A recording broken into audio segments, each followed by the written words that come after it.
Okay, here we have the robot frame.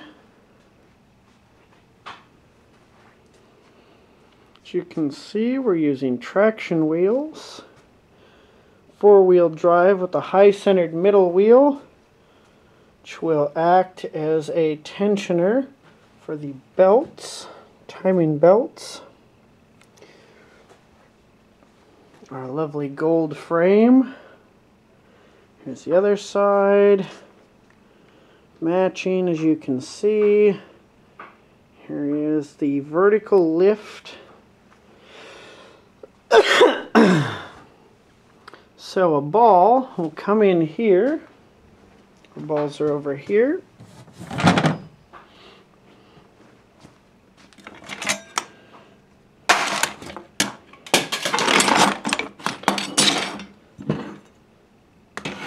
And the ball will get pushed in the front of our robot here, and then once it actually even starts here, this belt is powerful enough that it will suck a ball all the way up. Of course, I'm not doing this right because it's not plugged in. Anyhow, once inside, the balls get pushed up here, and then they get sucked in. If I had the motor on, it would duplicate this much more effectively. Anyhow, comes up to here, it'll wait until you want it to, and then this device here is our turreted ball launcher. It features two more traction wheels. Got nice spacers in here made out of, I think that's nylon. Sheet metal for smoothness. Sheet metal for smoothness. This is just pneumatic piping in here to keep the edges clean. So here's the bottom of it. Lazy Susan, rated for 1,000 pounds of vertical support. And this is another timing belt. You can see right there. And it's just held in by little brad nails. This is the pulley. We're using a sim motor, which will be mounted here.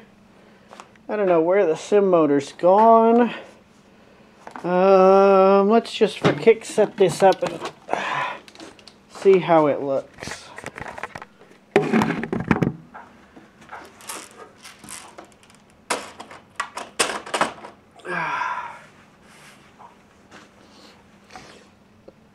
Alright. So here it is from the back, looking pretty regal. Actually, I think it looks pretty fabulous. I'm a little biased. So that would be it head on. This would be a ball like so. So you can actually fit 3 balls inside the vertical launch and storage unit. I don't know what they did with the other ball. And the balls, as you can see, once they get up there, this would be spinning nice and fast. I can't actually do it right now because the motors aren't all hooked on. And it will leave there like so. And then these will be spinning up to a couple thousand RPM, it sounds like, because they'll be on a 1-to-1 or a 2-to-1. And then out they come. We also have a low ceiling, so we're not going to shoot them in here. But that's it.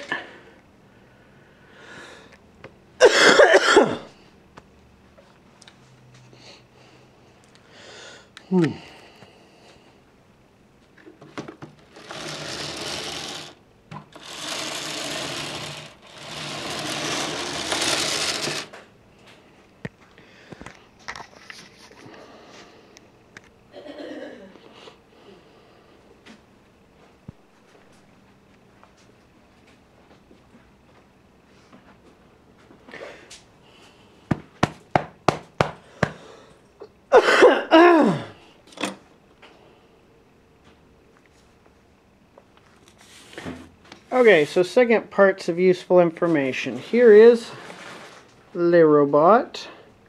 Here is a ball. Now, here in the front is going to be a paddle on a shaft reaching from end to end with a motor probably over here, battery somewhere over there to counterweight everything, and it's going to be spinning over and over and over to kick balls away from the robot, or it's going to be spinning in to push balls in here. Once they're in, they go up.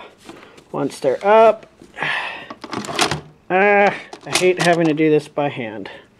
So, if it were up, it would go in, it would store up to 3, they would come up here, they will get sucked out here by the motor. Once this is all attached, because I'm just setting things on top, you'll see our wonderful ball, giving you who this is. Ba-da-ba! Doesn't say 1432 on it, but it should. And then the balls will come shooting out. Electronics will be strategically placed here, and here, and out here. Now, this leaves you an open space here that's going to be nibbled out a little bit more in favor of being able to reach balls in and out of the storage area for those pre- and post-match loading and unloadings. There's going to be an area probably out here, just a little shelf, and then you're going to attach the other drive motor to this. It's powered pretty cleverly. We're just running power through the area up here, the turntable itself, and it'll be isolated from the rest of the robot frame by another layer of wood. Somewhere either up on this side or on the other side is going to be put your range finders. Our programmers are working on them over here. That's the control board so far. It's a battery. This is the famous Hubel station where Commander Thomas Hubel sits and programs things. This is our bunny bot. That's Bob, the gunnery officer. And that's Babs, the driver commander. Well, that's pretty much it, I think. There's the ball, the turret ring, storage assembly. I think you've seen it all.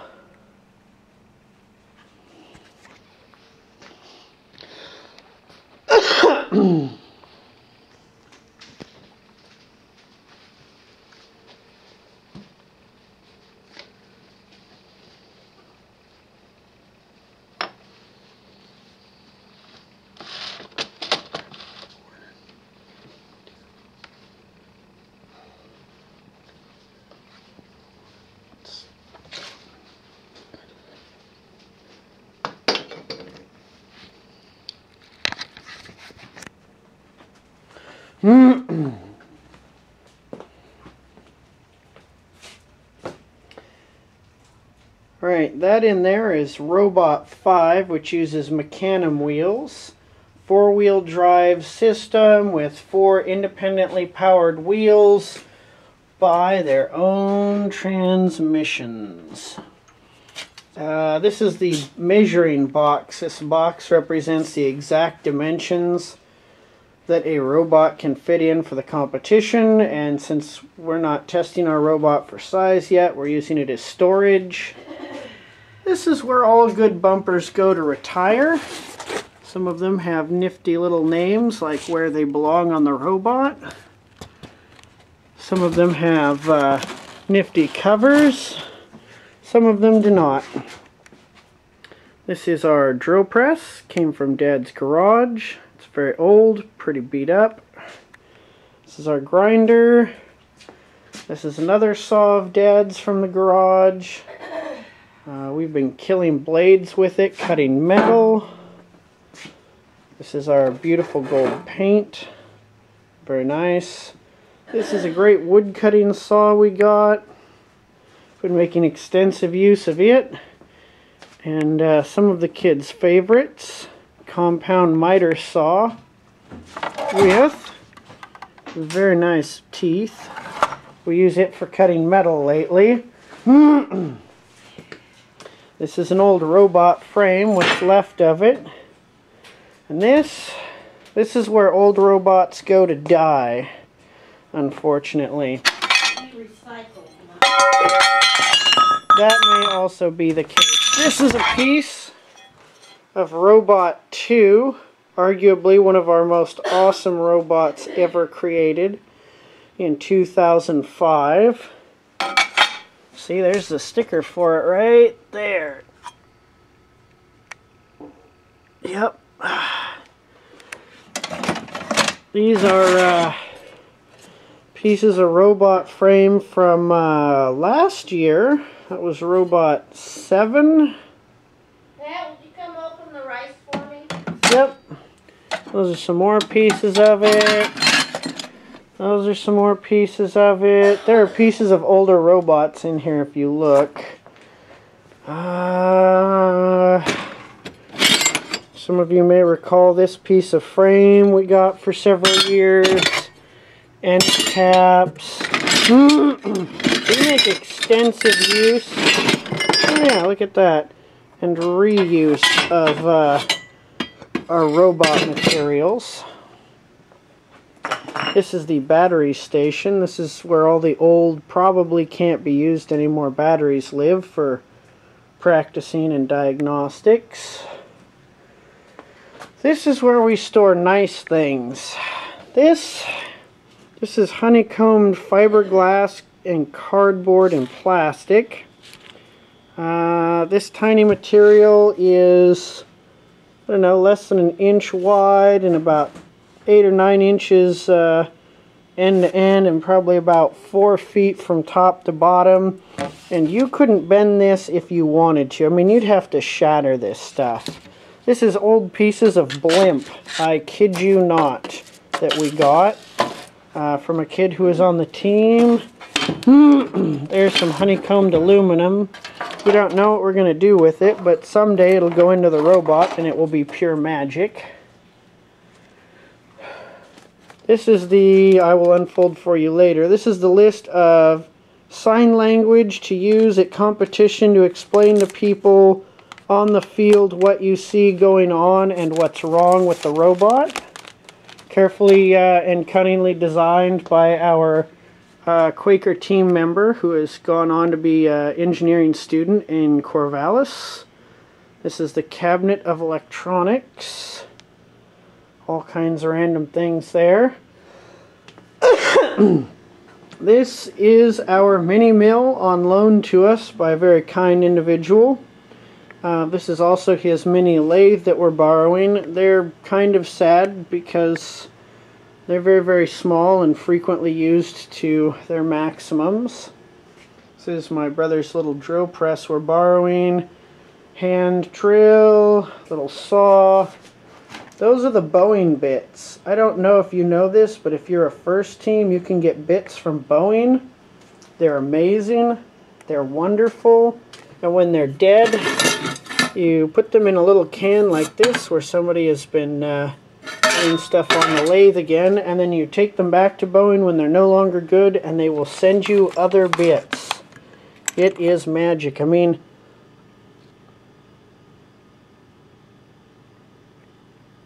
okay, it's not going to focus. Some of you will. There we go. I mean, look at that bit. That's gorgeous. That is just wonderful. Some of these bits, too, I don't know where any of the super ones are. I'll dig one out. Some of these bits have fluid ports in them so that you can inject stuff down into them. We don't have anything that fancy. We just have to use them as regular drill bits, but they're pure magic. This is where all of the other weird tools, old burned out drills go. This is the safety board. People's Hearing protection, the face shield, some other random guts. Go.